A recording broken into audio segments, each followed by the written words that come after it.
बक्सर के गजाधरगंज स्थित आचार्य नरेंद्र देव मध्य विद्यालय में भोजन में मरा हुआ मेढक मिलने की घटना के दूसरे दिन भी भोजन खराब पहुंचा।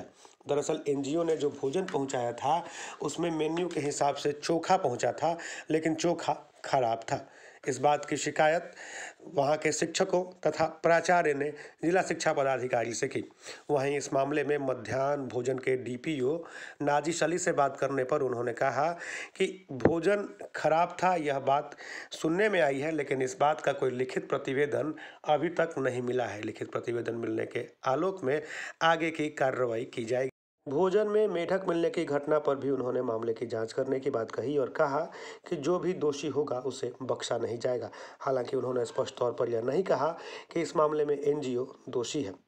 क्या कुछ कहा उन्होंने, आइए सुनते हैं। 24 घंटे बीत गए लगभग सर, क्या अभी तक कंक्लूजन निकला है सर? क्या लग रहा है, क्या हम लोगों ने संज्ञान लिया है इसका और स्थल का निरीक्षण भी किया गया।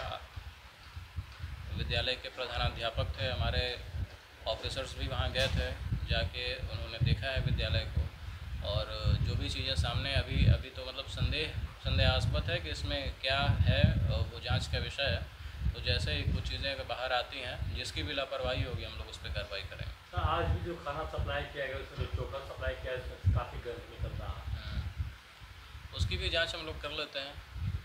और अगर प्रधानाध्यापक मैं ये समस्त जितने भी विद्यालय हैं जहाँ पे एनजीओ के द्वारा खाना सप्लाई किया जा रहा है, तो वहाँ पे अगर इस तरह की शिकायत आती है कि खाना खाने योग्य नहीं है, क्योंकि हम लोगों को एनजीओ के द्वारा जो खाना सप्लाई किया जाता है और यही शर्त है कि उनके द्वारा गर्मा गर्म खाने योग्य भोजन दिया जाए, और अगर ऐसा नहीं दिया जाता है, खाना बासी है, तो निश्चित रूप से उसका बहिष्कार होना चाहिए।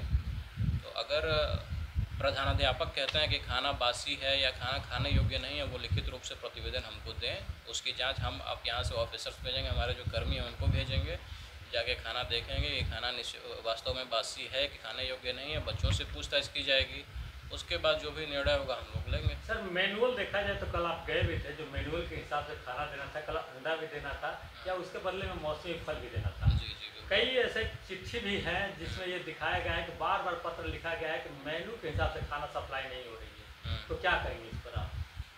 देखिए, हम लोग के यहाँ जो प्रपत्र आता है विद्यालयों द्वारा ही आता है कि विद्यालय क्या रिसीव किए, एनजीओ के द्वारा जो खाना दिया जाता है विद्यालय के द्वारा रिसीव की जाती है, तो जितना खाना उनके द्वारा रिसीव किया गया हम लोग पेमेंट भी उतने ही का करते हैं।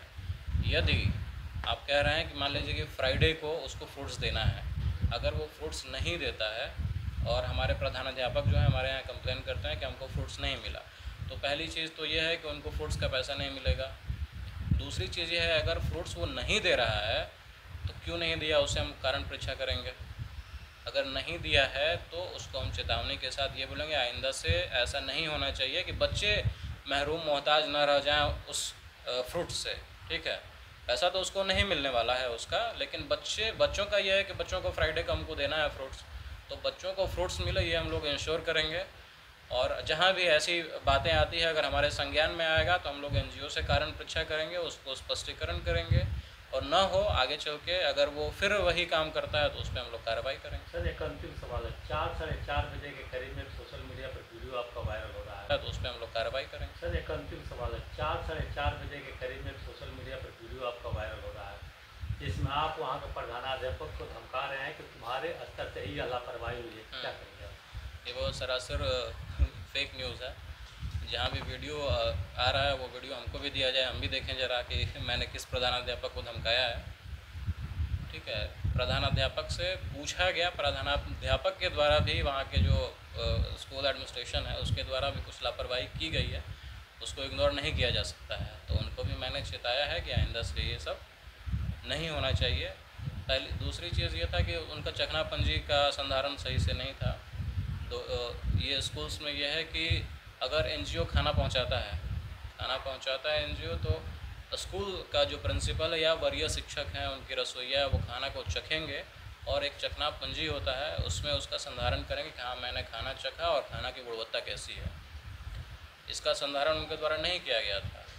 सर, मेढक देखने से लग रहा है तो पका हुआ मेढक है, बिखरा हुआ था, और आप कल के बाइट से ही और लगातार आप इशारा स्कूल तरफ कर रहे हैं, क्या कुछ मतलब जैसे जिस तरह से वहाँ बता रहे थे प्रिंसिपल से हमारी बात हुई, उनका कहना है कि जब खाना आता है तो बल्क में आता है बहुत ज़्यादा, तो अंदर हो सकता है हम टेस्ट करते हैं, क्वालिटी का जिक्र कर सकते हैं, लेकिन अंदर से कुछ पड़ गया तो हम कैसे रिस्पॉन्सिबल है, हम पे दबाव बनाया जा रहा है हर तरह से।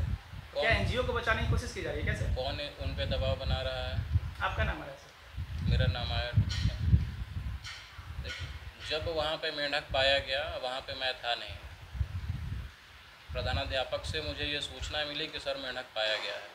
मैंने कहा ठीक है, मेंढक पाया गया है तो जिन बच्चों ने खाया है खाना तो उनको ऑब्ज़र्व करें, उनको ऑब्जर्वेशन में रखें। और मैंने यहाँ तक कि अस्पताल से भी बात की है और अस्पताल से भी ये इंश्योर किया है कि सर किसी तरह की कोई बात होती है या फिर बच्चों में फूड पॉइजनिंग की शिकायत आती है, कुछ सिम्टम्स आता है तो हम लोग तुरंत एम्बुलेंस भेज के बच्चों को उनका उपचार कराएंगे। लेकिन मेरी भी बात हुई थी बच्चों से तो वो काफ़ी स्वस्थ थे और उन्होंने कहा कि सर हमको किसी तरह की कोई परेशानी नहीं है। Thank you. दूसरी बात ये, मेंढक निकलने की जहाँ तक आप लोग कह रहे हैं तो वहाँ तो मैं था नहीं, फ़ोटोज़ के माध्यम से हमको मिला है।